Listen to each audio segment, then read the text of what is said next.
Homem, Com aí. ele aí. Rapaz, deixa eu te falar. Meu celular quebrou, né? Eu comprei outro. Rapaz, esse celular que eu comprei agora tem uma câmera tão boa, velho, tão boa. Aí eu tava 20 metros, né, de distância da formiga. Eu fui tirar uma foto, dei um zoom. Tu bota fé que com 20 metros eu tirei uma foto que dava pra ver a íris do olho da formiga.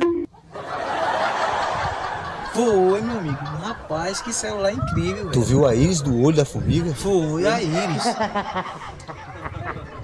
Rapaz, tu não sabe de nada, meu irmão. Foi o quê? O meu avô comprou um celular pra mim. Foi? Ô, câmera é ali, fi. Rapaz, tu bota fé que eu assim apontei pra pele Sim. e dei um zoom que deu pra ver os glóbulos vermelhos e os glóbulos brancos. Ah, rapaz, aí já é demais, né, meu amigo? Aí desse jeito aí não tem como acreditar, não.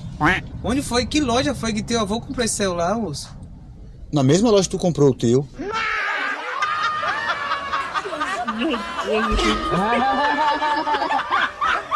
Oh.